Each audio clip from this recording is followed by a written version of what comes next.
So this one, a guy purchased a strip of grass in Florida thinking it was a house. All right, so first of all, don't be this guy. If you need to purchase a house sight unseen or a property sight unseen, you gotta do your due diligence. Maybe even go on Street View or contact someone in the neighborhood who can go to the property directly, take a set of pictures so you really know what you're getting. So this one is from Josh in Florida. He says, we bought a fix and flip project over the summer.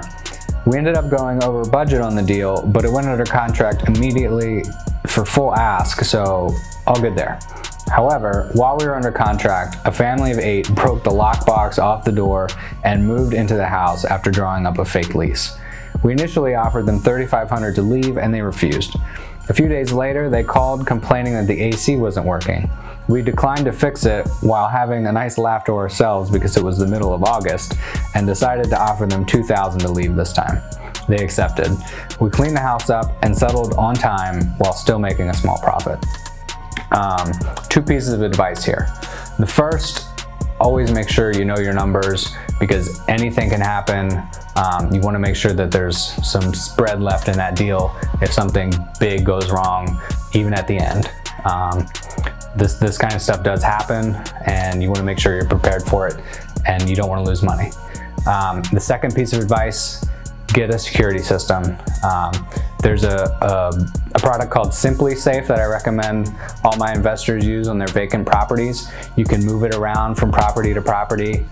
You can get a couple of different ones and you can control everything with your phone and it's a really good mobile security system. I highly recommend it. It's called Simply Safe. So this one is from Benjamin Rod from Mission Real Estate Group. I was buying a home at the end of a street. We had just opened escrow with the seller and I sent an inspector out. He called me and asked how he was supposed to go over the ditch in the road. I asked what ditch. I drove down there and the neighbor came out and asked us to get off his land. I told him I'm buying the neighboring house and need to inspect it. He said, well, you might own the house, but I own the road going to the house and I'm asking you to leave. I went back to the title company and discovered the house was in fact landlocked. So 6 months later, the guy who dug the ditch bought that house for pennies from me on the dollar. So the lesson learned here is, especially with rural areas, which oftentimes have shared driveways or private roads, you need a thorough title company that can tell you exactly what is owned by you and what's owned by your neighbors. So this one comes to us from Jeff Selfworth. My 4th rental was a single family home. 3 days after finishing, I went to check on the house only to find it 2/3 underwater. It took insurance 6 months to pay out, and after rehabbing a second time, during an inspection we found that the water main on the street side had a crack and all of my pipes were filled with dirt. During its 3rd rehab, I had 2 break-ins, one of which attempted to set a door on fire when they realized that they were caught. After 11 months, I finally sold the property with only a net loss of $1,000.